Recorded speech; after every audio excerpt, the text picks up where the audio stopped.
যুগে যুগে মানুষের জীবনে এমন কিছু অন্ধকার ঘনিয়ে আসে যা রাত নামার জন্য অপেক্ষা করে না। এই অন্ধকার জন্ম নেয় মানুষের ভয়, লোভ আর অন্ধবিশ্বাস থেকে। যেখানে যুক্তি থেমে যায় সেখান থেকেই শুরু হয় এই অন্ধকারের রাজত্ব। একটা মেয়ের নিখোঁজ হওয়ার ঘটনা দিয়ে শুরু হয়েছিল এই নিকোষ অন্ধকারের খেলা, কিন্তু পরবর্তীতে একে একে প্রকাশ পেতে থাকে এমন কিছু চিহ্ন যা শুধু অপরাধের নয়, বরং বহু বছর ধরে চাপা পড়ে থাকা পাপের সাক্ষ্য দেয়। নিকোষ কালো এই পাপের রাজত্বে যারা সত্যের আলো খুঁজতে বের হয়, তারাও খুব অল্প সময়ের মধ্যেই বুঝে যায় এই লড়াই শুধুমাত্র কাউকে খুঁজে পাওয়ার লড়াই নয়, এটা বাস্তবতার সঙ্গে অসীম শক্তির নীরব সংঘর্ষ। এখানে প্রতিটা পদক্ষেপ বিপজ্জনক, একটু ভুল হলেই মূল্য দিতে হবে রক্ত দিয়ে। বলছিলাম হইচই প্ল্যাটফর্মে মুক্তিপ্রাপ্ত সিরিজ নিকোষ ছায়ার কথা। এটা এমন একটা গল্প যেখানে মৃত মানুষ ব্যবহৃত হয় অস্ত্র হিসেবে এবং হাড় কাঁপানো ভয়ানক রাক্ষস হয় মানুষের হাতের পুতুল। এটা এমন একটা গল্প যার প্রত্যেক মুহূর্ত আপনার গায়ে কাঁটা দিয়ে উঠবে। তাই চলুন আর কথা না বাড়িয়ে সরাসরি গল্পে চলে যাই। গল্পটা শুরু হয়েছিল এক গভীর জঙ্গলের ঘটনা দিয়ে। বন্যা নামের এক কিশোরী রাতের বেলা একাকী পথ চলতে গিয়ে হঠাৎ এক বীভৎস লাশের সম্মুখীন হয়। ঠিক ওই মুহূর্তেই অদৃশ্য কিছু একটা তার পা টেনে ধরে। ওই রাতেই শহরের বিখ্যাত তান্ত্রিক এবং মেন্টালিস্ট বীরেন ভাদুরী তার বাড়ির সিঁড়িতে কাদা মাখা পায়ের ছাপ দেখতে পায়। পায়ের ছাপের রহস্য খুঁজতে গিয়ে বীরেন তার স্টোর রুমে দুটো রহস্যময় শিশুকে খুঁজে পায়। তারা ওকে বাঁচাও বলে করুণ আর্তি জানায় বীরেনের কাছে। বীরেন বুঝতে পারে না এই অদ্ভুত বাচ্চাগুলো কাকে বাঁচানোর কথা বলছে। তাই সে তার সহকারী মিতুলকে নিয়ে এই রহস্যের কুলকিনারা খুঁজতে শুরু করে। শহর জুড়ে তখন চলছিল অদ্ভুত এক আতঙ্ক। হঠাৎ সরকারি মর্গ থেকে উধাও হয়ে গেছে দুটো লাশ। এই ঘটনার তদন্ত করতে নামে মিতুলের হাজবেন্ড পুলিশ ইন্সপেক্টর অমি। মর্গের সিকিউরিটি গার্ড বিশেকের জিজ্ঞাসাবাদ করা হলে সে জানায় লাশগুলো কোনো মানুষ চুরি করেনি। এগুলো চুরি করেছে খর্ব আকৃতির, শরীরে উৎকট দুর্গন্ধযুক্ত, চুল, দাঁত আর কানবিহীন এক বীভৎস রাক্ষস। এই বর্ণনা শুনে অমি আর তার ডাক্তার বান্ধবী তিতাস স্তম্ভিত হয়ে যায়। তাদের মনে পড়ে যায় কলেজ জীবনের বন্ধু সঞ্জয়ের কথা। সঞ্জয় দাবি করত গেনু নামের এক বেটে রাক্ষস নাকি তাকে ছায়ার মতো তাড়া করত। তার গায়েও ছিল উৎকট গন্ধ। সেই গেনুর কারণেই এক রাতে তাদের আরেক বন্ধু সুপ্রতীপ বহুতল ভবন থেকে পড়ে মারা গিয়েছিল। যদিও অমি আর তিতাস সেই সময় ভেবেছিল সঞ্জয়ই হয়তো তাকে ধাক্কা দিয়েছিল। এই ঘটনার পর অমি আর সঞ্জয়ের বন্ধুত্ব শেষ হয়ে গিয়েছিল। কিন্তু বিষের কথা যদি সত্য হয় তাহলে এর অর্থ দাঁড়ায় সঞ্জয়ের ছায়াসঙ্গী রাক্ষস গেনুর অস্তিত্ব সত্যিই আছে, আর সে আবার ফিরে এসেছে। তাই অমি এবং তিতাস বীরেন ভাদুরীর সঙ্গে দেখা করে তাকে সমস্ত ঘটনা শেয়ার করে। বীরেনের কথা মতো মিতুল অতীতের ইতিহাস ঘেঁটে জানায় যে বহু বছর আগে এক তান্ত্রিক তন্ত্রবিদ্যার মাধ্যমে ভয়ানক এক রাক্ষসকে জাগিয়ে তুলেছিল। তখন থেকেই অদ্ভুতভাবে বিভিন্ন জায়গা থেকে লাশ চুরি হচ্ছে। এসব ঘটনা অবিশ্বাস্য মনে হলেও বীরেন জানায় এসব মোটেও অস্বাভাবিক ঘটনা নয়। তান্ত্রিকরা পিশাচ কিংবা রাক্ষসের মাধ্যমে লাশ চুরি করে সব সাধনা করে নিজেদের ক্ষমতা বাড়ানোর চেষ্টা করে। গেনুর ব্যাপারে ভালোভাবে জানার জন্য বীরেন সঞ্জয়ের সঙ্গে কথা বলার সিদ্ধান্ত নেয়। এদিকে বন্যার বাবা এসআই দীপক জানতে পারে যে তার মেয়ে কলেজ থেকে ট্যুরে যাওয়ার কথা থাকলেও রহস্যময়ভাবে গতরাত থেকে সে নিখোঁজ। বন্যাকে কোথাও খুঁজে না পেয়ে অমি আবারও বীরেনের শরণাপন্ন হয়। বীরেন তখন তার তন্ত্রবিদ্যার মাধ্যমে জানতে পারে বন্যার নিখোঁজ হওয়ার পেছনে আছে গেনু রাক্ষসের হাত। গতরাতে বন্যার সঙ্গে যা হয়েছে তা গেনুই ঘটিয়েছে। তাই সে সঞ্জয়কে ডেকে জেরা করতে শুরু করে। এখানে বেরিয়ে আসে এক বিভীষিকাময় সত্য। সঞ্জয় ছোটবেলায় বাবা মাকে হারানোর পর তার তান্ত্রিক মামা ভানুর বাড়িতে এসে উঠেছিল। গেনু হচ্ছে ওই ভানুর পোষা রাক্ষস। ভানু নিয়মিত শিশু বলি দিত। যেদিন সঞ্জয় প্রথমবার তার মামার বাড়িতে গিয়েছিল সেদিনও ভানু একজোড়া যমজ শিশুকে বলি দিয়েছিল। আসলে যে দুই শিশু বীরেনের স্টোর রুমে বসে বীরেনের কাছে সাহায্য চেয়েছিল তারাই মূলত সেই যমজ শিশু যাদেরকে ভানু বলি দিয়েছিল। অর্থাৎ তারা ওই শিশুর আত্মা ছিল, আর তারা মূলত বন্যাকে বাঁচানোর কথাই বলছিল।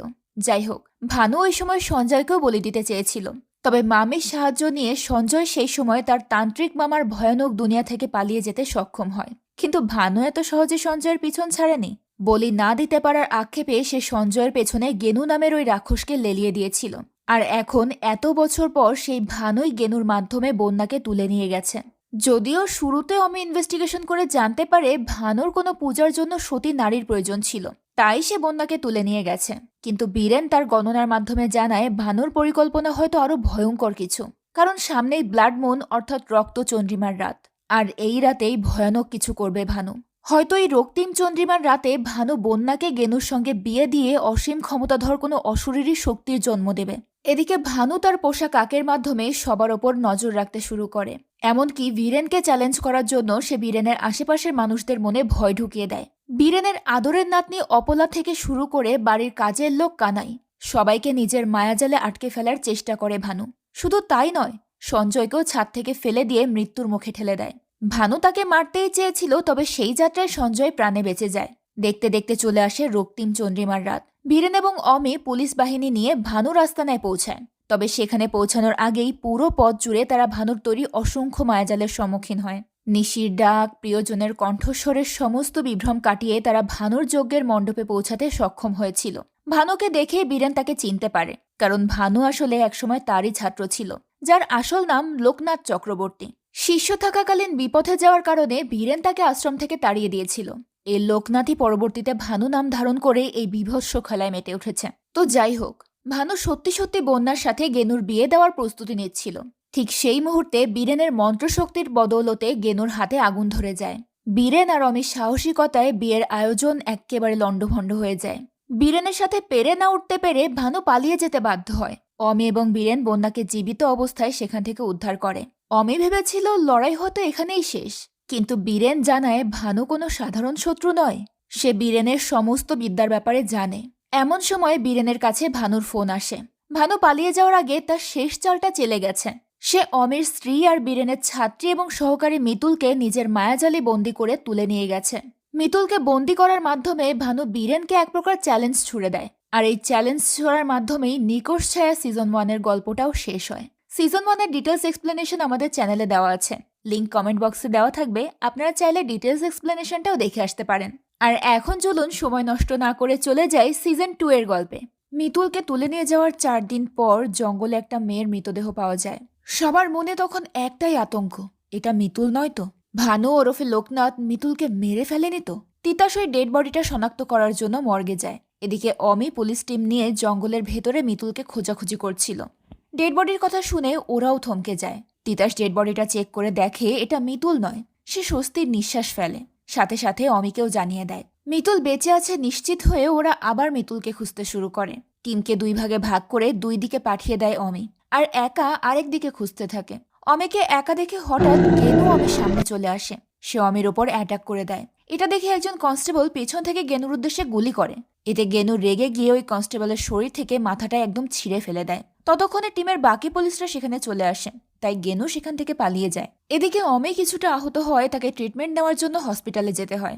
সেখানে বীরেন অমিতের সঙ্গে দেখা করতে আসে। বীরেন অমিকে বলে, মিতুলকে খুঁজতে হলে আগে তোমাকে ঠিক থাকতে হবে। তাছাড়া আমি তো লোকনাথের অতীতের ব্যাপারে সমস্ত ইনফরমেশন কালেক্ট করার জন্য আপ্রাণ চেষ্টা করে যাচ্ছি।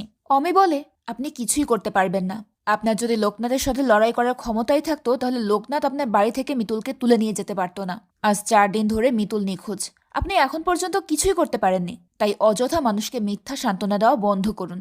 অমি বীরেনের সঙ্গে রুড বিহেভ করায় তিতা সমীরের সঙ্গে রাগারাগি করে তাকে থামিয়ে দেয়। তখন বীরেন বলে, অমিত যা বলছে একদম সত্যি বলছে। আমরা আসলেই কিছু করতে পারিনি, তাই অমির কথা হজম করার ক্ষমতা আমাদেরকে থাকতে হবে। এরপর বীরেন অমিকে বলে, আমি জানি এই মুহূর্তে তুমি আমার উপর ভরসা করতে পারছো না, কিন্তু আমরা সবাই তোমার উপর ভরসা করে আছি। এই কারণে তোমাকে অক্ষত থাকতে হবে। বীরেন একটা লাল সুতা অমির হাতে বেঁধে দিয়ে বলে, এই সুতোটা যতক্ষণ তোমার হাতে থাকবে কোনো অশুভ শক্তি তোমাকে স্পর্শ করতে পারবে না। এর পরের দৃশ্যে আমরা দেবদূত নামের একজন সাব ইন্সপেক্টরকে দেখতে পাই। দেবদূত আজই ট্রান্সফার হয়ে এসেছে, কিন্তু দুর্ভাগ্যবশত বাস থেকে নামার সাথে সাথেই হঠাৎ একটা ট্রাক এসে দেবদূতকে ধাক্কা দেয়। দেবদূত এতে খুব বাজেভাবে আহত হয়। অন্যদিকে বীরেন জানতে পারে লোকনাথ ভয়ানক তন্ত্রবিদ্যা শুরু করার আগে প্রায় 12 বছরের মতো জেলে বন্দি অবস্থায় ছিল। এরপর সবার চোখে ধুলো দিয়ে একদিন সে জেল থেকে পালিয়ে যায়। লোকনাথ যে সেলের ভেতর ছিল সেটা দেখার জন্য বীরেন কারাগারে চলে যায়। জেলার বীরেনকে সেই সেলটা দেখিয়ে দেয়। এরপর একজন কনস্টেবল এসে বীরেনকে জানায়, লোকনাথ যে রাতে পালিয়ে গেছে সেই রাতে অনেক ভয়ানক এক ঘটনার সাক্ষী হয়েছে ওই কনস্টেবল। ওই রাতে লোকনাথের ঠিক পাশের সেলেই এক কয়েদির মৃত্যু হয়েছিল। দুজন কনস্টেবল ওই কয়েদির ডেড বডি সেল থেকে বের করে রেখে কিছু ফর্মালিটিস কমপ্লিট করার জন্য জেলারের কাছে যায়। কিছুক্ষণ পর কনস্টেবল ফিরে আসলে দেখতে পায় ডেড বডিটা একা একা উঠে জীবিত মানুষের মতো হাঁটছে। এই দৃশ্য দেখে কনস্টেবল ভয়ে জ্ঞান হারিয়ে ফেলে। কনস্টেবলের জ্ঞান ফেরার পরেই সে দেখতে পায় লোকনাথ পালিয়ে গেছে। সব শুনে বীরেন বলে, তার মানে 12 বছর জেলের ভেতর তন্ত্র সাধনা করে লোকনাথ মৃত মানুষকে কন্ট্রোল করার শক্তি অর্জন করেছে। ওই মৃত কয়েদিকে ব্যবহার করে লোকনাথ তার সেলের তালা খুলে নিয়ে পালিয়ে গেছে। এরপর কারাগার থেকে বাড়ি ফিরলে বীরেন দেখতে পায় মিতুলের মা তার জন্য অপেক্ষা করছে। মিতুলের মা বীরেনকে জিজ্ঞেস করে, আমার মেয়েটা বেঁচে আছে তো? ও আবার ফিরে আসবে? বীরেন বলে, মিতুল আমার মেয়ের মতো, ওকে যতক্ষণ না ফিরিয়ে আনতে পারছি ততক্ষণ আমি থামবো না। এরপর আমরা সাব ইন্সপেক্টর দেবদূতকে দেখতে পাই। এত বড় অ্যাক্সিডেন্টের পরেও অদ্ভুতভাবে সে একদম সুস্থ অবস্থায় আছে। তার শরীরে কোনো ক্ষতচিহ্ন নেই। আজ সে থানায় জয়েন করেছে। ওই সময় থানার ভেতর অমি আর তার টিম মেম্বাররা জঙ্গলের ম্যাপ নিয়ে ডিসকাস করছিল। একজন কনস্টেবল বলে, এই জঙ্গলটা অনেকটা গোলকধাঁধার মতো। 4 দিন ধরে আমরা শুধু জঙ্গলের ভেতর ঘুরেই যাচ্ছি, কিন্তু কোনো কিছুই খুঁজে পাচ্ছি না। অমি বলে, আবারও খুঁজতে হবে। গেনুকে যেহেতু জঙ্গলেই দেখা গেছে, তার মানে লোকনাথও এই জঙ্গলেই আছে। সে মিতুলকে এই জঙ্গলে লুকিয়ে রেখেছে বলেই জঙ্গলের ভেতর মায়াজাল সৃষ্টি করেছে, যার কারণে আমাদের পুরো জঙ্গলটা একদম গোলকধাঁধার মতো লাগছে। তখন কনস্টেবল বলে, যদি লোকনাথ জঙ্গলের ভেতরে থেকে থাকে তাহলে বাইরে থেকে কেউ একজন লোকনাথের কাছে খাদ্য সামগ্রী সাপ্লাই করছে। খাবার ছাড়া তো আর 4 দিন ধরে লোকনাথ বেঁচে থাকতে পারতো না। আমরা আমাদের ইনফর্মারকে অ্যাক্টিভ করে দেই, যাতে তারা খুঁজে বের করতে পারে কে জঙ্গলে খাবার সাপ্লাই করছে। এরই মাঝে দেবদূত এসে অমিকে বলে, আমিও এই কেসে ইনভলভ হতে চাই। অমিও তখন আর কোনো আপত্তি করে না। এদিকে বীরেন রাতের বেলা ঘুমিয়ে পড়লে ওই 2 যমজ শিশুর আত্মা আবার বীরেনের সাথে কথা বলতে আসে। এবার বীরেন ওদেরকে দেখে বলে, আমি তোমাদেরকে চিনতে পেরেছি। বাচ্চা দুটো বীরেনকে বলে, মিতুল দিদির মা মিতুল দিদির জন্য কাঁদছিল, তাই না? আমাদের মাও আমাদের জন্য এভাবেই কাঁদত। তখন জানা যায় এই যমজ বাচ্চা দুটো আসলে লোকনাথের নিজেরই সন্তান। তন্ত্রবিদ্যায় নিজের শক্তি বাড়ানোর জন্য লোকনাথ নিজের সন্তানদেরকেই বলি দিয়েছিল। বীরেন বাচ্চা দুটোকে জিজ্ঞেস করে, তোমরা কি জানো মিতুল কোথায় আছে? বাচ্চাগুলো বলে, হ্যাঁ আমরা জানি। বাচ্চা দুটো বীরেনকে পথ দেখিয়ে জঙ্গলের ভেতরে নিয়ে যায়। বীরেন ওদের পিছু পিছু জঙ্গলের গভীরে চলে যায়, কিন্তু জঙ্গলের ভেতরে যাওয়ার পর হঠাৎ করেই বাচ্চা দুটো গায়েব হয়ে যায়। এদিকে অমি আর তার টিম আবারও জঙ্গলে গিয়ে মিতুলকে খুঁজতে শুরু করে। দেবদূত তাদের সাথেই ছিল। একটা সময় দেবদূত পেছন থেকে অমির দিকে হাত বাড়ায়, তবে অমিকে স্পর্শ করার আগেই দেবদূত তার হাতে ইলেকট্রিক শকের মতো একটা শক অনুভব করে। তখন সে খেয়াল করে অমির হাতে একটা লাল সুতো বাঁধা। ওই যে বীরেন যে সুতোটা বেঁধে দিয়েছিল, যাতে তাকে কোনো অশুভ শক্তি স্পর্শ না করতে পারে। তো এখানে যেহেতু দেবদূত অমিকে স্পর্শ করতে গিয়ে বাধা পেয়েছে, তার মানে হলো দেবদূতের ভেতরেই আছে কোনো অশুভ শক্তি। যাই হোক, মিতুলকে খুঁজে না পেলেও কনস্টেবলরা জঙ্গলের ভেতর 2টো খাবারের প্লেট খুঁজে পায়। অমি তাদেরকে বলে প্লেট দুটো ফরেন্সিক ল্যাবে নিয়ে গিয়ে ডিএনএ টেস্ট করাতে। অন্যদিকে বাচ্চাগুলো গায়েব হওয়ার পর বীরেন আশেপাশে তাকালে একটা পরিত্যক্ত ঘর দেখতে পায়। ঘরের ভেতরে ঢুকতেই বীরেন মেঝেতে মিতুলের কাপড় পরে থাকতে দেখে। পুরো ঘর জুড়ে বীরেন মিতুলের শরীরের গন্ধ পাচ্ছিল। বীরেন তার দিব্য শক্তি দিয়ে দেখতে পায় এই ঘরের ভেতর কি কি হয়েছে মিতুলের সাথে। মিতুলকে ঘরের একটা কোনায় বেঁধে রাখা হয়েছিল। লোকনাথ কোনো একটা কাজে বাইরে গেলে সেই সুযোগে গেনু এসে মিতুলের সঙ্গে অনৈতিক সম্পর্ক তৈরি করার জন্য জোর জবরদস্তি করতে শুরু করে। এতে মিতুল অনেক আঘাত পায়। তবে গেনু কিছু করার আগেই লোকনাথ ফিরে আসে। সে গেনুর সঙ্গে রাগারাগি করে তাকে সরিয়ে দেয়। এরপর মিতুলকে বলে, হাত পায়ে খুব ব্যথা পেয়েছিস তাই না? আমি তোকে শোধন করে দেব। শোধন করলে তোর শরীরের সমস্ত ব্যথা দূর হয়ে যাবে, সেই সাথেই গেনুও তোকে স্পর্শ করতে পারবে না। মিতুল তখন শুধু একটাই কথা বলে, বীরেন জেঠু তোকে ছাড়বে না। এসব দেখে বীরেন অনেক ইমোশনাল হয়ে যায়। এর মাঝে অমিও ওই ঘরে পৌঁছে যায়। অমির পিছু পিছু দেবদূতও গিয়েছিল, কিন্তু বীরেনকে দেখে সে ভয়ে সেখান থেকে পালিয়ে যায়। দেবদূত যখন বীরেনের খুব কাছাকাছি এসেছিল তখন বীরেন মৃতদেহর গন্ধ পায়। তাই সে কনস্টেবলদের জিজ্ঞেস করে, আশেপাশে কোনো মৃতদেহ আছে নাকি? কনস্টেবলরা বলে, কোনো মৃতদেহ তো নেই। বীরেন বলে, আমার ধারণা তো ভুল হতে পারে না, আমি এখনো মৃতদেহের গন্ধ পাচ্ছি। এদিকে রুমের ভেতর মিতুলের কাপড় পরে থাকতে দেখে অমি অনেক ইমোশনাল হয়ে যায়। সে চিৎকার করে কাঁদতে শুরু করে। এরপর বীরেন অমিকে বাড়িতে নিয়ে যায়। অমি ভেবে নিয়েছিল মিতুল আর জীবিত নেই, তাই সে অনেক বেশি ভেঙে পড়েছে। আর শুধু অমিও নয়, তিতাসও এমনটাই ভেবেছে। তিতাস বীরেনকে জিজ্ঞেস করে, আমরা মিতুলের ডেড বডিটা খুঁজে পাবো তো? বীরেন বলে, মিতুল মারা যায়নি। মিতুলকে শোধন করার জন্য লোকনাথ তার কাপড় পরিবর্তন করে নতুন কাপড় পরিয়েছে। বীরেন আরও জানায় যে মিতুলের সংশোধন করার পুজোয় লোকনাথ একটা গর্ভবতী মহিলার মৃতদেহ ব্যবহার করবে। এরপর শোধন করা হয়ে গেলে লোকনাথ মিতুলের পিরিয়ড আসার অপেক্ষা করবে। পিরিয়ড আসলেই লোকনাথ মিতুলের সঙ্গে গেনুর বিয়ে দেবে। একবার মিতুলের শোধন হয়ে গেলে তার কাছে আর কেউ যেতে পারবে না। শুধুমাত্র পিরিয়ড চলছে এরকম মেয়েই তার কাছে যেতে পারবে। কথাটা শুনে তিতাস যেন চিন্তার জগতে হারিয়ে যায়। মনে মনে কিছু একটা প্ল্যান করছে সে, তবে বীরেনকে সেটা বুঝতে দেয় না। এর পরের দৃশ্যে আমরা লোকনাথকে দেখতে পাই। বীরেনের ধারণাই সঠিক, লোকনাথ সত্যি সত্যি মিতুলের শোধন করছে। আর এই পূজার জন্য লোকনাথ ব্যবহার করছে গর্ভবতী মহিলার মৃতদেহ। মিতুলকে শোধন করার পর লোকনাথ মিতুলকে বলে, আমাকে একটু রক্ত দিবি? এখানে লোকনাথ মিতুলের কাছে তার পিরিয়ডের রক্ত চেয়েছে। লোকনাথের কথা শুনে মিতুল ভয় পেয়ে যায়। এদিকে তিতাস বাড়ি ফিরলে দেখতে পায় তার ড্রয়িং রুমে বসে অমি নিজের মাথায় গান পয়েন্ট করে রেখেছে। মিতুলকে হারানোর শোকে পাগল হয়ে অমি সুইসাইড করার সিদ্ধান্ত নিয়েছে। তিতাসের হাজব্যান্ড পল্লব অমিকে থামানোর চেষ্টা করে, কিন্তু অমি তার কোনো কথাই শুনছিল না। ওই সময় তিতাস জানায় মিতুল এখনো জীবিত আছে। বীরেন দিব্য দৃষ্টি দিয়ে যা যা দেখেছে তিতাস সবকিছু অমিকে জানায়। তিতাসের কথা শুনে অমি কিছুটা ডিস্ট্র্যাক্ট হলে আলোক তার হাত থেকে পিস্তলটা ছিনিয়ে নিয়ে যায়। এদিকে বীরেন লোকনাথের ব্যাপারে আরও ইনফরমেশন জানার জন্য লোকনাথের গ্রামের বাড়ি যাওয়ার সিদ্ধান্ত নেয়। কাজের লোককে বাড়ির দায়িত্ব বুঝিয়ে দিয়ে বীরেন লোকনাথের বাড়ি আলাইডিঙার উদ্দেশ্যে রওনা হয়। অন্যদিকে থানায় একজন ব্যক্তি তার স্ত্রীর মিসিং কমপ্লেন লেখাতে আসে। ওই ব্যক্তি দেবদূতের কাছে গিয়ে তার স্ত্রীর ছবি দেখিয়ে বলে, সকাল থেকে আমার প্রেগনেন্ট স্ত্রী নিখোঁজ। এখানে আমরা দেখতে পাই লোকনাথ যে প্রেগনেন্ট মহিলার মৃতদেহ ব্যবহার করে শোধন পূজা করছিল এই সেই মহিলা। মহিলার হাজবেন্ডের কথা শুনে দেবদূত বলে 24 ঘন্টা পার হওয়ার আগে কোনো মিসিং কমপ্লেন লেখানো যাবে না। তখন লোকটা রেগে গিয়ে বলে, আপনারা কিচ্ছু করতে পারবেন না জানি, আমি কলকাতার থানায় গিয়ে রিপোর্ট লেখাবো। এই বলে লোকটা চলে যায়। এরপর আমরা লোকনাথের আস্তানার দৃশ্য দেখতে পাই, যেখানে গেনু খুব আয়েশ করে প্রেগনেন্ট মহিলার মৃতদেহ খাচ্ছিল। ওই সময় লোকনাথ এসে জিজ্ঞেস করে, কাল রাতে বীরেনকে পরিত্যক্ত বাড়িতে কে নিয়ে এসেছিল? গেনু বলে, কেউ নিয়ে আসেনি, বীরেন একাই এসেছিল, আর আজও সে একা একাই আলাইডিঙা যাচ্ছে। এই কথা শুনে লোকনাথ একা একা বিড়বিড় করে বলে, আপনি যতই চেষ্টা করুন আমার অতীত পর্যন্ত পৌঁছতে পারবেন না। আমার মায়াজাল আপনার পথ আটকে দেবে। সত্যি সত্যি লোকনাথ বীরেনের পথে মায়াজাল তৈরি করে। লোকনাথের তৈরি মায়াজালের কারণে বীরেনের গাড়ির সামনে হঠাৎ করে তার মৃত স্ত্রী চলে আসে। এতে করে ড্রাইভার বিভ্রান্ত হয়ে যায় আর গাড়ির অ্যাক্সিডেন্ট হয়। অ্যাক্সিডেন্টের পর ড্রাইভার আর সামনের দিকে এগোতে চায় না। ড্রাইভার বলে, আমরা না হয় কাল দিনের আলাইডিঙা যাব, আজ ফিরে যাই। বীরেন বলে, আমার হাতে এত সময় নেই, আজই যেতে হবে আমাকে। এখন আমাদের সামনে আরো অদ্ভুত অদ্ভুত ঘটনা ঘটবে, সেগুলোকে পাত্তা দিলে চলবে না। এরই মাঝে পুলিশ ইনফরমারদের মাধ্যমে ধনা নামের এক ব্যক্তির ব্যাপারে জানতে পারে। এই ধনা রেগুলার জঙ্গলে যাতায়াত করে। সে কবর থেকে মানুষের মাথার খুলি সংগ্রহ করার কাজ করে। তাই অমি ধনাকে ফলো করতে শুরু করে। দেবদূতও অমির সাথেই যায়, কিন্তু দেবদূত চাচ্ছিল না অমি ধনাকে ফলো করুক। মনে হচ্ছিল যেন ধনা ধরা পড়ে গেলে দেবদূতের কোনো রহস্য ফাঁস হয়ে যাবে। সে অমিকে বাধা দেওয়ার যথাসাধ্য চেষ্টা করে, কিন্তু অমি সেসবের পাত্তা না দিয়ে ধনার পেছনে যেতে থাকে। অন্যদিকে বীরেন আলাইডিঙা পৌঁছালে লোকনাথের ব্যাপারে বেশ কিছু ইনফরমেশন জানতে পারে। স্থানীয় এক দোকানদার জানায় লোকনাথ আগে এই গ্রামেই থাকতো, কিন্তু সারা রাত ভোর শ্মশানে বসে সব সাধনা করত লোকনাথ। লোকমুখে ছড়িয়ে পড়ায় লোকনাথ নাকি মৃতদেহের মাংস খেত। এই কারণে গ্রামবাসীরা তাকে একঘরে করে দিয়েছিল। এরপর লোকনাথ তার দাদা বৌদির বাড়িতে আশ্রয় নেয়, কিন্তু সে এত বড় পিশাচ হয়ে গিয়েছিল যে নিজের দাদার সন্তানকেই বলি দেওয়ার চেষ্টা করেছিল। এই কারণে গ্রামের লোকেরা লোকনাথকে মেরে আধমরা করে গ্রাম থেকে বের করে দিয়েছিল। সবাই ভেবেছিল লোকনাথ হয়তো আর বাঁচবে না, কিন্তু পিশাচ কি আর এত সহজে মরে? গ্রাম থেকে বের করে দেওয়ার পর লোকনাথ পাশের গ্রাম চৌগাছার কোনো একটা মেয়ের বাড়িতে গিয়ে আশ্রয় নিয়েছিল। এই কথা শুনে বীরেন চৌগাছায় যাওয়ার সিদ্ধান্ত নেয়। এদিকে অমি ধনাকে জঙ্গলের ভেতরে ধরে ফেলে। এখানে ধনার সাথে অমির হাতাহাতি শুরু হয়। সেই সুযোগে দেবদূত নিজের পিস্তল বের করে অমির দিকে টার্গেট করে।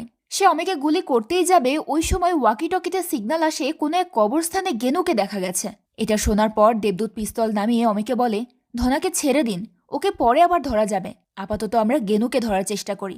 ওদের এসব কথার ফাঁকে সুযোগ বুঝে ধনা সেখান থেকে পালিয়ে যায়। অন্যদিকে বীরেন চৌগাছার সেই বাড়িটাতে পৌঁছায় যেখানে লোকনাথ আশ্রয় নিয়েছিল। স্থানীয় লোকেদের মাধ্যমে বীরেন জানতে পারে এই বাড়িটা ছিল চিন্ময় নামের এক মেয়ের। বীরেন বাড়ির ভেতরে ঢুকলে তার দিব্য দৃষ্টির মাধ্যমে চিন্ময়ীকে দেখতে পায়। বীরেন কিছু বুঝে ওঠার আগেই হঠাৎ করে একটা ছায়া বাড়ির দরজা বাইরে থেকে বন্ধ করে দেয়। এরপর বীরেন পিছনে ফিরে তাকালে তার মৃত স্ত্রীকে দেখতে পায়। বীরেনের স্ত্রী একটা মৃত শিশুকে বীরেনের কোলে দিতে চায়। এখানে আমরা জানতে পারি বীরেনের স্ত্রীর মৃত্যু হয়েছিল সন্তান জন্ম দেওয়ার সময়। বীরেনের স্ত্রী যখন প্রসব যন্ত্রণায় ছটফট করছিল, ওই সময় বীরেনের কাছে খবর আসে গ্রামের একটা মেয়ে অশুভ শক্তি দ্বারা ভয়ানকভাবে আক্রান্ত হয়েছে।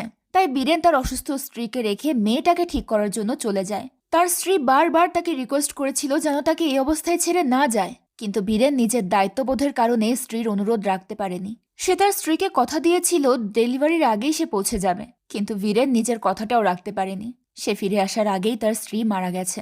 প্রেজেন্ট টাইমে বীরেন বুঝতে পারে তার দৃষ্টিভ্রম হচ্ছে, তাই সে ড্রাইভারকে ডেকে বলে, আমাকে দ্রুত গাড়িতে নিয়ে চলো। ড্রাইভার এসে বীরেনকে ওই বাড়ি থেকে বের করে। বীরেন গাড়ির ভেতরে না বসে একটা টং দোকানের সামনে বসে বিশ্রাম নেয়। ওই সময় একটা মহিলার আত্মা বীরেনের সামনে চলে আসে।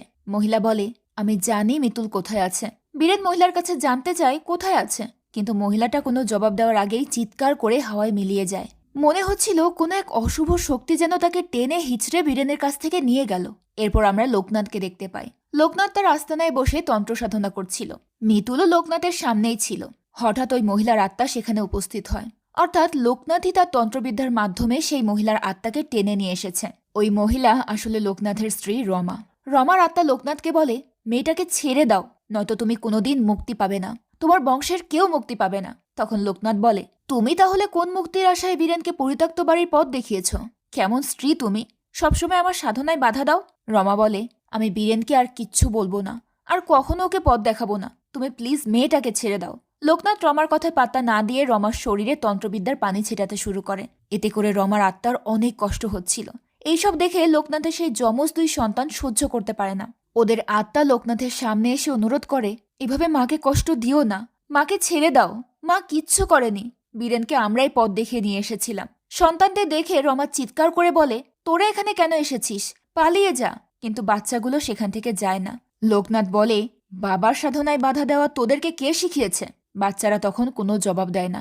লোকনাথ রেগে গিয়ে রমাকে বলে, তুমি আমার বাচ্চাদেরকে আমার বিরুদ্ধে নিয়ে গেছো, তোমাদেরকে আমার হাত থেকে আর কেউ বাঁচাতে পারবে না।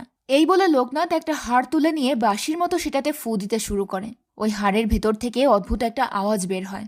সাথে সাথে লোকনাথের যমজ 2 বাচ্চা পাখিতে পরিণত হয়। লোকনাথ বাচ্চা দুটোকে একটা খাঁচার মধ্যে আটকে রাখে। এরপর সে সাধনার কাজে বাইরে গেলে মিতুল একা একা বাচ্চা পাখি দুটোর সঙ্গে কথা বলতে থাকে। মিতুল ওদের কষ্টটা অনুভব করতে পারছিল, কারণ সেও তো এক অদৃশ্য খাঁচার মধ্যে বন্দী। মিতুল বাচ্চা দুটোকে বলে, তোরা চিন্তা করিস না, খুব শীঘ্রই বীরেন জেঠু চলে আসবে, আমাকে এবং তোদেরকে উনি মুক্ত করবে। তোরা মুক্ত আকাশে উড়ে বেড়াবি, আর আমি আমার অমির কাছে ফিরে যাব। এদিকে বীরেন পরের দিন সকাল হতে আবারও চিন্ময়ের বাড়িতে যায়, আর ঘরের ভেতর ঢুকতেই আবারও তার দৃষ্টিভ্রম হতে শুরু করে। বীরেনের স্ত্রী নিবেদিতা বীরেনের সামনে এসে বলে, ওই দিন যখন তুমি আমাকে ছেড়ে চলে গিয়েছিলে, আমার দম বন্ধ হয়ে আসছিল। তুমি তো আমাদের মৃত্যুর সময় আমাদের পাশেও ছিলে না। এখন তুমি দেখবে কিভাবে আমাদের মৃত্যু হয়েছিল। এরপর বীরেনের চোখের সামনে তার স্ত্রী এবং অনাগত সন্তানের মৃত্যুর দৃশ্য ফুটে ওঠে। বীরেন দেখতে পায় কিভাবে তার স্ত্রী প্রসব যন্ত্রণায় ছটফট করতে করতে মারা গেছে। এরপর নিবেদিতা বলে, তোমার জন্য আমার আর আমাদের সন্তানের মৃত্যু হয়েছে। 2জন মানুষের মৃত্যুর দায় থাকার পরেও কিভাবে ক্ষমা করলে নিজেকে তুমি? বীরেন ভালোভাবেই বুঝতে পারছিল তার সামনে স্ত্রীর আত্মা নয়, বরং লোকনাথের মায়াজাল কথা বলছিল। তাই বীরেন বলে, এসব মায়াজাল দিয়ে তুমি আমাকে আটকাতে পারবে না। আমার আর নিবেদিতার সম্পর্ক কেমন ছিল এটা বোঝার ক্ষমতা তোমার নেই। এই বলে বীরেন তার তন্ত্রশক্তি দিয়ে নিবেদিতার ছায়াকে অদৃশ্য করে দেয়। অন্যদিকে অমি রাতের বেলা কবরস্থানে গিয়ে গেনুর কোনো সন্ধান পায়নি। তাই সকাল হতেই সে কবরস্থানে গার্ডের সঙ্গে কথা বলতে যায়। গার্ড জানায়, গতকাল সে যখন ডিউটি করছিল তখন হঠাৎ করেই পচা মাংসের গন্ধ পায়। চেক করার জন্য গার্ড কবরস্থানের ভেতরে ঢুকলে সে দেখতে পায় বিকট চেহারার এক রাক্ষস একটা কবর থেকে মৃতদেহ তুলে খাচ্ছে। অমি গার্ডের কাছে জানতে চায় লাশটা কার ছিল। গার্ড জানায় লাশটা বেওয়ারিশ ছিল। 4 দিন আগেই হসপিটাল থেকে লাশ পাঠানো হয়েছিল দাফন করার জন্য। অমি তখন কনস্টেবলকে বলে, সব হসপিটালে গিয়ে খোঁজ নিতে 4 দিন আগে কোন কোন হসপিটাল থেকে বেওয়ারিশ লাশ পাঠানো হয়েছে। কনস্টেবল হসপিটালে খোঁজ নিতে গেলে দেবদূতও তার সঙ্গে যায়। তিতাস গত 4 দিনের বেওয়ারিশ ডেড বডির একটা লিস্ট তৈরি করে কনস্টেবলের হাতে দেয়। কনস্টেবল লিস্ট চেক করতে গিয়ে দেখে সেখানে দেবদূতেরও নাম আছে। এটা দেখে কনস্টেবল প্রচণ্ড ভয় পায়, কিন্তু সে কিছু বুঝে ওঠার আগেই দেবদূত তার ঘাড় মোটকে তাকে হত্যা করে। এরপর সে ওই লিস্টের কাগজটা ছিঁড়ে মুখে ঢুকিয়ে খেয়ে নেয়। এদিকে বীরেন সাধনা করতে শুরু করে এটা জানার জন্য যে চিন্ময়ের বাড়িতে লোকনাথ কিভাবে এসেছিল আর আসার পর কি কি ঘটেছিল। সাধনা শেষে বীরেন তার দিব্য দৃষ্টির মাধ্যমে দেখতে পায় চিন্ময়ী গ্রামের কয়েকজন লোক লোকনাথকে আধমরা অবস্থায় তার কাছে নিয়ে এসেছিল। চিন্ময়ী মূলত একজন আয়ুর্বেদিক ডক্টর। সে লোকনাথের চিকিৎসা করে তার জ্ঞান ফিরিয়ে আনে। সে গ্রামের লোকেদেরকে বলে দেয় লোকনাথ সুস্থ না হওয়া পর্যন্ত তার বাড়িতেই থাকবে। এরপর চিন্ময়ী নিঃস্বার্থভাবে লোকনাথের সেবা করে যায়। লোকনাথ কিছুটা সুস্থ হওয়ার পর চিন্ময়ী তার কাছে জানতে চায় কারা তাকে এভাবে মেরে ফেলে রেখে গেছে। লোকনাথ বলে, আপনি আমার প্রাণ বাঁচিয়েছেন, তাই আমি আপনাকে সমস্ত সত্যিটা বলবো। এরপর লোকনাথ জানায় তার বৌদি তার দাদার প্রতি সন্তুষ্ট ছিল না, তার নজর ছিল লোকনাথের দিকে। একদিন সে লোকনাথের সঙ্গে অনৈতিক সম্পর্ক স্থাপন করার জন্য জোর জবরদস্তি করতে শুরু করে। লোকনাথ নিজের বৌদির সঙ্গে এসব নোংরা কাজ করতে একদম রাজি ছিল না। তখন তার বৌদি নিজেই নিজের সন্তানের শরীরে ছুরি ধরে লোকনাথকে ভয় দেখায় যে লোকনাথ যদি অনৈতিক কাজ করতে রাজি না হয় তাহলে সে নিজের সন্তানকেই হত্যা করবে। এমন পরিস্থিতিতে লোকনাথ তার দাদার সন্তানকে বাঁচানোর জন্য তাকে ছিনিয়ে নিয়ে মন্দিরের ভেতর আশ্রয় নেয়। লোকনাথের বৌদি যেন বাচ্চাটার কোনো ক্ষতি না করতে পারে তাই সে তার হাতে অস্ত্র নিয়ে তাকে ভয় দেখাচ্ছিল। সেই সময় লোকনাথের বৌদি চিৎকার করে গ্রামের মানুষ জড়ো করে বলে লোকনাথ তার সন্তানকে বলি দেওয়ার জন্য হাতে অস্ত্র তুলেছে। যেহেতু লোকনাথ মৃতদেহ নিয়ে সাধনা করে, তাই গ্রামের লোক ওই মহিলার কথাই বিশ্বাস করে নেয়। এর মাঝে লোকনাথের দাদাও চলে আসে। সেও নিজের স্ত্রীর কথাই বিশ্বাস করে লোকনাথকে মারধর করতে শুরু করে। এরপর গ্রামের সবাই তাকে মেরে ধরে ফেলে রেখে যায়। লোকনাথের মুখে এই সমস্ত কথা শুনে চিন্ময়ী অনেক ইমোশনাল হয়ে পড়ে। পরের দিন লোকনাথ পূজা করতে গ্রামের এক পূজা মণ্ডপে যায়। চিন্ময়ী তখন বাড়িতে একা ছিল। ওই সময় লোকনাথের দাদা গ্রামের কয়েকজন লোককে নিয়ে চিন্ময়ীর বাড়িতে উপস্থিত হয়। ওরা কোনোভাবে জানতে পেরেছিল লোকনাথ চিন্ময়ীর বাড়িতে আশ্রয় নিয়েছে। লোকনাথের দাদা চিৎকার চেঁচামেচি করে লোকনাথকে ডাকতে থাকে। তখন চিন্ময়ী বাইরে বেরিয়ে এসে বলে, অন্যায় করেছে আপনার স্ত্রী আর আপনারা শাস্তি দিচ্ছেন লোকনাথকে। আপনার স্ত্রী জোর করে লোকনাথের সঙ্গে অনৈতিক কাজ করতে চেয়েছিল, আর আপনি কিনা তার কথা বিশ্বাস করে লোকনাথকে এভাবে মেরেছেন। স্ত্রীর বিরুদ্ধে এমন কথা বলায় লোকনাথের দাদা রেগে গিয়ে চিন্ময়ীকে একটা লাথি মারে। এরপর চিন্ময়ীকে বলে, জোর করে অনৈতিক সম্পর্ক স্থাপন করা কাকে বলে, আয় তোকে দেখিয়ে দিচ্ছি। এরপর লোকনাথের দাদা চিন্ময়ীর উপর শারীরিক নির্যাতন চালায়। শুধু তাই নয়, তার সাথের লোকদেরকেও লেলিয়ে দেয় চিন্ময়ীর সঙ্গে নোংরা কাজ করার জন্য। এত নির্যাতনের পর চিন্ময়ী এমনিতেই মৃতপ্রায় হয়ে গিয়েছিল। তারপরেও লোকনাথের দাদা চিন্ময়ীর গলায় ধারালো ছুরি চালিয়ে দেয়। এরপর সে গ্রামের লোকেদের নিয়ে সেখান থেকে চলে যায়। তার কিছুক্ষণ পরেই লোকনাথ ফিরে আসে। সে চিন্ময়ীর জন্য প্রসাদ নিয়ে এসেছিল, কিন্তু ঘরে ঢুকে দেখে চিন্ময়ী মৃত্যু যন্ত্রণায় ছটফট করছে। লোকনাথ তন্ত্র সাধনার মাধ্যমে চিন্ময়ীকে সুস্থ করার চেষ্টা করে, কিন্তু সে ব্যর্থ হয়। লোকনাথের কোলেই প্রাণ যায় চিন্ময়ীর। এই কয়েকদিনেই চিন্ময়ীকে লোকনাথ ভালোবেসে ফেলেছিল, তাই চিন্ময়ের মৃত্যুতে সে অনেক কষ্ট পায়। সে কাঁদতে কাঁদতে চিন্ময়ের মৃতদেহর কাছে প্রতিজ্ঞা করে বলে, আমি তোমাকে আবার ফিরিয়ে নিয়ে আসব। চিন্ময়ের মৃত্যুর পর লোকনাথ কঠিন তপস্যা করতে শুরু করে। একটা শ্মশানে সে ধ্যান করতে বসে। ওই শ্মশানে আরও অনেকগুলো সাধু সন্ন্যাসী ধ্যান করত, কিন্তু লোকনাথের তপস্যা এতটাই প্রবল ছিল যে লোকনাথের কারণেই প্রতিদিন দেবী কালী তপস্যার স্থানে দেখা দিত। কিন্তু তবুও লোকনাথ তার তপস্যা ভাঙে না। এটা দেখে একজন তন্ত্র সাধক লোকনাথকে জিজ্ঞেস করে, এত কিছুর পরেও তুই তপস্যা ভাঙছিস না? তুই নিশ্চয়ই কোনো অলৌকিক ক্ষমতা লাভ করতে চাস। যদি তাই হয় তবে বীরেন ভাদুরীর কাছে যা। সে তোকে শিখিয়ে দেবে কিভাবে অলৌকিক ক্ষমতা লাভ করতে হয়। ওই তন্ত্র সাধকের কথা মতো লোকনাথ বীরেনের কাছে যায়। বীরেনের দৃষ্টি আকর্ষণ করার জন্য সে বীরেনের বাড়ির সামনে ধ্যান করতে বসে। লোকনাথকে এভাবে একটানা 1 সপ্তাহ বসে থাকতে দেখে বীরেন তাকে বাড়ির ভেতরে ডেকে নেয়। এরপর লোকনাথ বীরেনের কাছে তন্ত্র সাধনা শিখতে চায়। ওরা যখন কথা বলছিল হঠাৎ ইলেকট্রিসিটি চলে যায় এবং বাইরে দুটো কুকুর কাঁদতে শুরু করে। লোকনাথ কুকুরগুলোকে উদ্দেশ্য করে বলে, কাঁদিস না, আমি আমার গুরুর চরণে এসেছি। সাথে সাথেই কুকুরগুলো থেমে যায় আর ইলেকট্রিসিটিও চলে আসে। লোকনাথের পশুকে কন্ট্রোল করার ক্ষমতা দেখে বীরেন মুগ্ধ হয়ে যায় এবং সে লোকনাথকে নিজের শিষ্য বানিয়ে নেয়। এদিকে প্রেজেন্ট টাইমে কনস্টেবলের এমন বিভৎস মৃত্যু দেখে অমি দেবদূতের উপর রাগারাগি করে। সে জানতে চায় দেবদূতের উপস্থিতিতে কিভাবে কনস্টেবল এমন ভয়ানকভাবে মারা গেল। দেবদূত বলে, আমি কয়েক মিনিটের জন্য ওয়াশরুমে গিয়েছিলাম, ফিরে এসে দেখি এই অবস্থা। এরপর দেবদূত নিজের দোষ গেনুর উপর চাপিয়ে দিয়ে বলে, এমন বিভৎসভাবে খুন করা কোনো মানুষের পক্ষে সম্ভব নয়। আমার মনে হয় কনস্টেবলকে গেনু মেরেছে। এই কথা শুনে অমি বলে, লোকনাথ নিশ্চয়ই সাধনার কাজের জন্য কোনো ডেড বডি চুরি করেছিল। এমনটা হলে গেনু আবার কবরস্থানে আসবে। তাই অমি দেবদূতকে বলে কবরস্থানে নজর রাখতে, আর সে ধনার উপর নজর রাখার সিদ্ধান্ত নেয়। এরপর আমরা মিতুলকে দেখতে পাই। বেচারি প্রচণ্ড পেট ব্যথায় কাতরাচ্ছিল। ওই সময় লোকনাথ আসলে মিতুল ভয় পেয়ে যায়। লোকনাথ খেয়াল করে মাটিতে রক্তের দাগ লেগে আছে। সে বুঝতে পারে মিতুলের পিরিয়ড এসে গেছে। এই দিনটার জন্যই তো সে দীর্ঘদিন ধরে অপেক্ষা করছিল, কারণ সে যে সাধনা করছে তার জন্য এই সময়টাতেই পূজা করতে হবে। লোকনাথ খুশি হয়ে মিতুলকে বলে, আজ তুই দেবীর প্রসাদের জন্য পুরোপুরি প্রস্তুত। আমি এখনই স্নান করে এসে তোর পুজো করব। এরপর লোকনাথ গেনুকেও সাবধান করে দেয় যেন সে মিতুলকে স্পর্শ না করে, কারণ এখন সে দেবীর প্রসাদ। পুজো হয়ে গেলে তারপর সে গেনুর সঙ্গে মিতুলের বিয়ে দিয়ে দেবে। লোকনাথ গেনুকে বলে ধনাকে ডেকে যেন পুজোর সামগ্রীর ব্যবস্থা করে নেয়। এরপর লোকনাথ দরজায় সুতো বেঁধে তন্ত্রবিদ্যার মায়াজালে দরজাটা বন্ধ করে দেয়, যেন কেউ ভেতরে ঢুকতে না পারে আর মিতুলও পালিয়ে যেতে না পারে। এরপর লোকনাথ স্নান করতে চলে গেলে মিতুল একটা লাঠির সাহায্যে পাখিদের খাঁচাটা খুলে পাখি দুটোকে অর্থাৎ লোকনাথের ওই যমজ সন্তানকে ছেড়ে দেয়। মিতুল ওদেরকে পালিয়ে যেতে বলে, কিন্তু পাখিরা দরজার মায়াজাল ভেদ করে বের হতে পারে না। তখন মিতুল লোকনাথের তন্ত্র সাধনার পানি ছিটিয়ে মায়াজাল কেটে দেয়। এরপর পাখি দুটোকে বলে বীরেনের কাছে যেতে, কারণ একমাত্র বীরেনই পারবে পাখিদেরকে মুক্ত করতে আর মিতুলকেও উদ্ধার করতে। ওই সময় বীরেন তার বাড়িতে ধ্যান করছিল। এরই মাঝে পাখি দুটো বীরেনের জানালায় এসে উপস্থিত হয়। বীরেন ওদেরকে ঘরে ঢুকতে দেয়।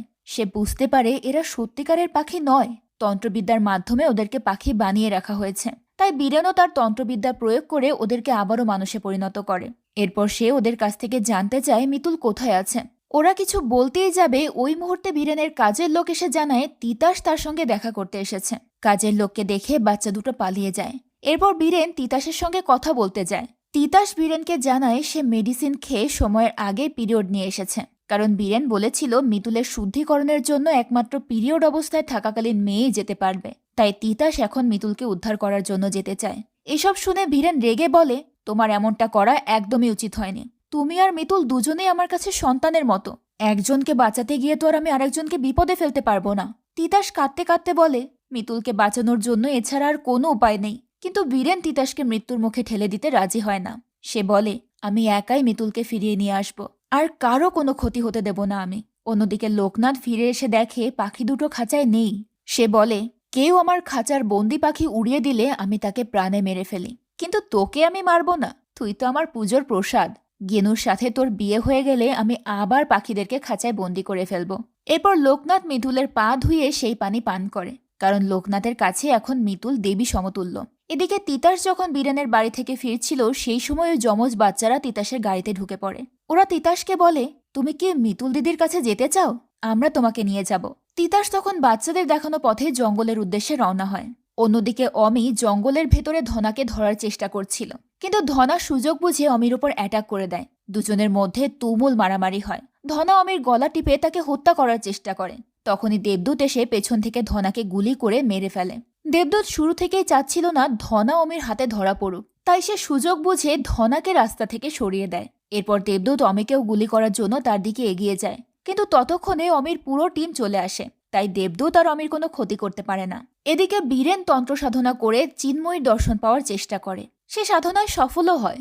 এক পর্যায়ে চিন্ময়ীর আত্মা বীরেনের সামনে উপস্থিত হয়। বীরেন তার কাছে জানতে চায় লোকনাথ তার মৃতদেহটা কোথায় লুকিয়ে রেখেছে। চিন্ময়ী জানায় আলাইডিঙ্গার এক কালী মন্দিরের ভেতর লোকনাথ চিন্ময়ীর বডিটা লুকিয়ে রেখেছে। এটা শুনে বীরেন সাথে সাথে অমিকে কল করে দেখা করতে বলে। অমি দেবদূতকে সাথে নিয়েই বীরেনের বাড়ির উদ্দেশ্যে রওনা হয়ে যায়। অন্যদিকে তিতাস বাচ্চাদের দেখানো পথে জঙ্গলের ভেতরে চলে যায়, কিন্তু গহীন জঙ্গলে ঢুকতেই বাচ্চাগুলো অদৃশ্য হয়ে যায়। এমন অন্ধকার জঙ্গলে তিতাস কোন দিকে যাবে কিছুই বুঝতে পারে না। এরই মাঝে বিষাক্ত ধোঁয়ায় তিতাসের চারপাশটা ভরে যায়। এসব দেখে বেচারি ভয়ে অজ্ঞান হয়ে যায়। কিছুক্ষণ পর জ্ঞান ফিরে আসলে সে মিতুলকে খুঁজতে শুরু করে।